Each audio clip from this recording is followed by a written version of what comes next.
Hello, Niner faithful. A long overdue welcome back to Johnny Dell's Football Academy. Man, what a year it's been. I had huge plans for the offseason of a bunch of different things I was going to do on the channel, and unfortunately, COVID really complicated things, as I'm sure it has in many of your lives. But I think I'm finally back to a point where I can start producing more content once again. I've missed doing the channel and hope that this can help things feel a little bit more normal for the few minutes that you'll join me when I can put out a video. I would lay out a grand plan I have for the remainder of the off season, but with things being as fluid as they are, I don't want to promise anything that I can't deliver on. So I'll just suggest subscribe if you haven't, turn on the notifications for this channel, and I'll be shooting to get out 1 to 2 videos a week until the season starts, and then hopefully, if we have a normal season, we can have the review videos that we did last year. And with that out of the way, we're going to kick off this preseason bit of videos with a look at one player that has been both hero and villain for some 49ers fans. He plays the position of most importance on any football team, and that's the quarterback, Jimmy Garoppolo. This is Jimmy G's 5 best throws of 2019, and you're watching Johnny Dell's Football Academy.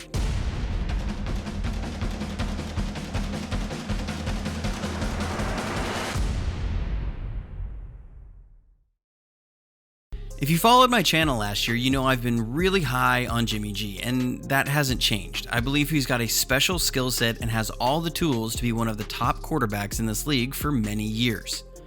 So in this video, we're going to take a look at what I feel are his 5 best plays as a quarterback from this past season, and best demonstrate why I think he's a special quarterback.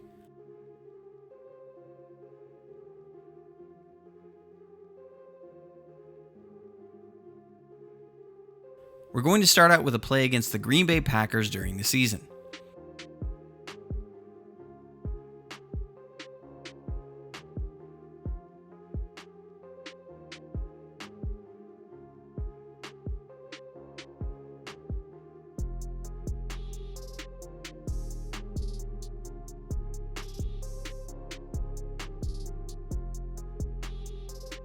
We come out in 11 personnel with 1 back and 1 tight end, which puts the defense in a nickel package,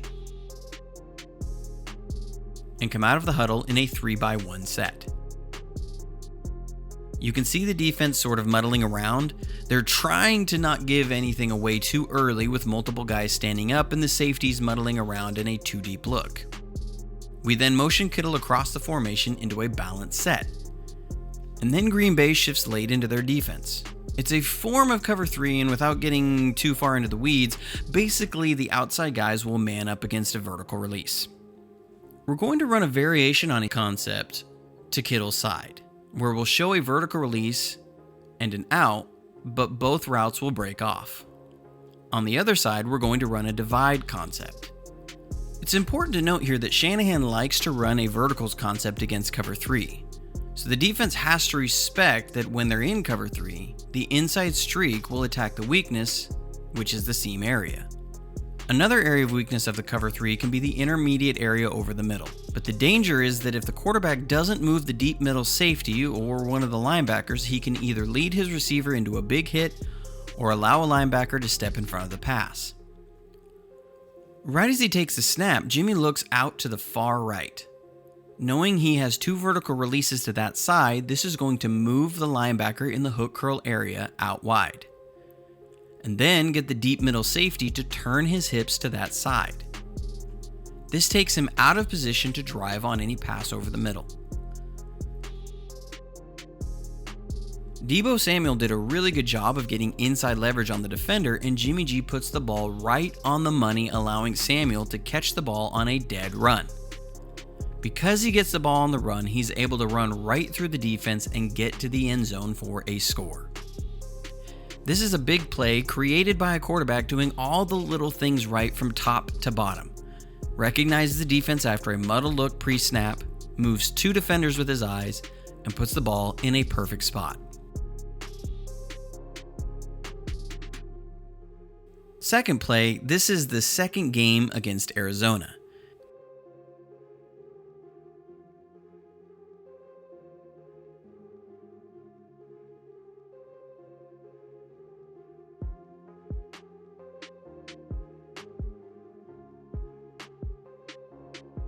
In this game, the Cardinals tried to disguise their coverages all game long, and this play was no exception. They're going to come out with a 2 safety look and have all these guys up front standing up. With only 2 guys having a hand in the dirt, this is meant to confuse the read for the quarterback and the offensive line. It's hard to tell who's coming and who's dropping in coverage. We bring Ross Dwelley in motion, and with a defender following him, we'll reveal man coverage. One thing we have to understand is how defenders will play leverage and where their help is in different man coverages. In cover 2 man like they're showing, defenders will have help deep and to the outside. So cover 2 man is usually strong against anything outside the numbers. So you look to attack the middle of the field. Sanders is running a dig or a deep in route, and so if Jimmy was predetermining where he'd go with the ball based off what Arizona was showing pre-snap, I would expect him to target Sanders. Samuel, however, is going to run a corner route. Arizona rotates late into cover 1 man with a 5-man pressure. This means that Samuel's corner route is the right throw.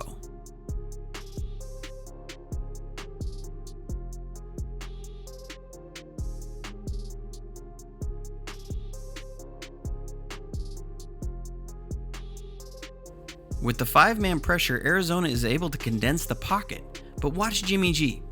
He feels the outside pressure, climbs the pocket, and starts his throw just as Samuel is making his break. Even with the pressure, he's able to make an accurate throw, leading Samuel even farther away from the safety, which allows him to get more yards after the catch. A great example of poise, proper reading of the defense pre and post snap, fundamentals, and accuracy.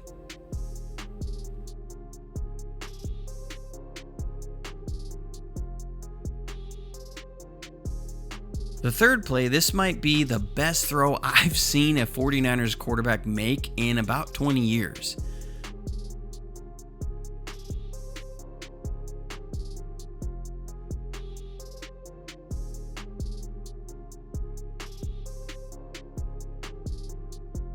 This is the first game against Arizona. Here we're going to come out in 11 personnel with a 3-by-1 set with the receivers in a close bunch formation. We motion Pettis out wide, and with a nickel defender following him, it reveals man coverage with a single safety. This is cover 1 man. This time, Patrick Peterson is on Emmanuel Sanders, and we're going to be running a flood concept. This is why we saw defenses trying to disguise things so much against Jimmy during the year. If you give him a clear look pre-snap, he's going to carve you up. This is an anticipation throw if I've ever seen one. Jimmy starts his windup on Sanders' out route 6 yards before Sanders will even hit his break. On top of that, the throw is in the perfect spot. There is literally nothing a defender can do against that type of throw. To be able to put the ball that on the money with that kind of anticipation is ridiculous.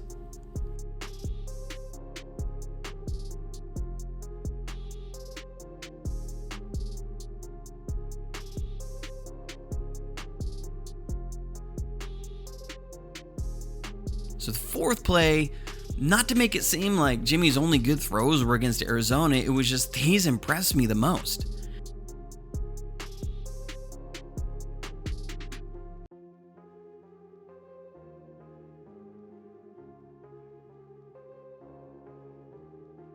Here we come out in 11 personnel again and have a balanced set.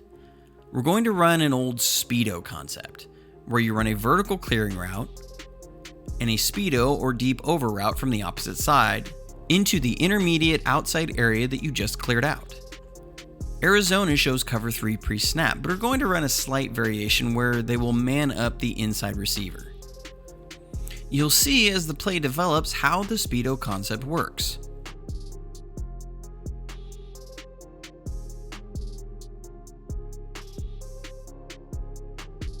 What's most impressive here is the throw Jimmy makes under duress. If we go to the end zone view, you'll see Arizona was able to get a ton of movement on the pocket. Justin School was beaten by Chandler Jones, and Laken Tomlinson is being pushed into Jimmy as he's throwing the ball. Even with that, he's able to get the ball between the underneath defenders to Debo. There are very, very few quarterbacks who have a release to even get that pass off, let alone with any sort of accuracy. He did it while threading the ball between 3 defenders. That is a special talent. The final play was one of, if not my favorite plays of the year after I watched it back on film. Mainly because it came against the Seahawks, but also because I was really impressed.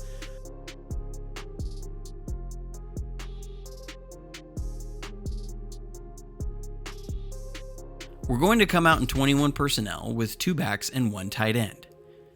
In response, Seattle is going to come out in their base personnel with an over front. This puts KJ Wright and Bobby Wagner as the stack backers or off-ball linebackers. We motion Kittle across, and with the defense not shifting, it reveals that they're going to be in zone coverage. And Seattle is showing a Tampa 2 defense. We're going to run a double post concept with Kittle and Sanders, which looks to put a deep middle defender, being the deep middle safety in a cover 3, or the Mike defender in a cover 2. And then we're going to run a stick concept with the backs. If Seattle plays this right, they should be able to stop this play. The cloud and curl defenders on the strong side should be able to take away this stick, and Wright and Wagner should be able to take away the double post.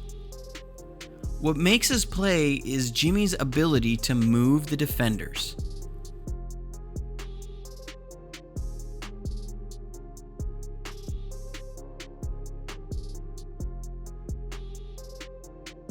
He first looks to Sanders, which will draw Wright to drop deep and out. He then looks to one of the backs and gives a little shoulder and hip wiggle, like he's going to throw, which moves Wagner out of the middle of the field. With these 2 moves, he's able to part the middle of the field, opening up a window for Kittle, who sees it, sits down in it, and Jimmy hits him for a big gain after the catch as well. It's one thing for a quarterback to move 1 defender or look off a safety. It's another when he's able to look off 2 defenders to get the defense out of position when they had the advantage scheme-wise. And on top of it, to get the ball to a player that everybody knows we want to get the ball to. That is PhD level QB. Well, I hope you enjoyed the video, and this season is definitely going to be one of the oddest I can think of ever. But until next time, stay safe, wash your hands, and hopefully if we can all work together, we can start seeing some sort of semblance of normal life again.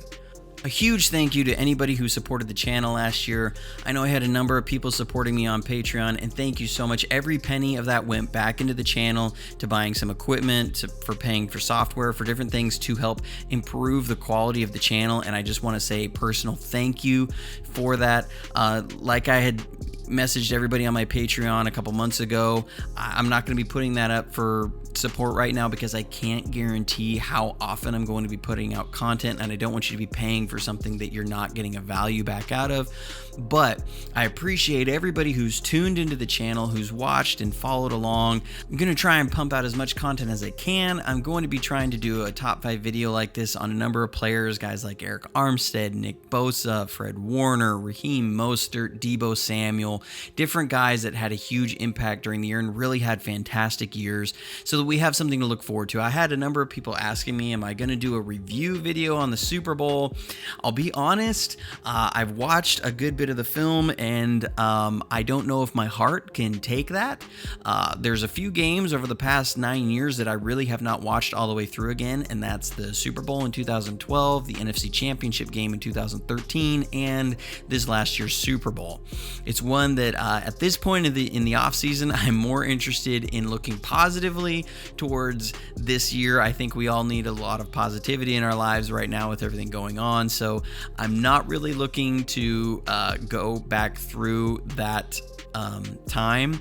So, if that's something you're really looking forward to, I do apologize, but I'm going to be looking more towards the future and kind of highlighting the good things from last year. Well, hopefully we have a bunch of reasons to cheer on our 49ers this year, and I can't wait to see how far they can go and watching some of these young guys grow. And as always, until next time, go Niners.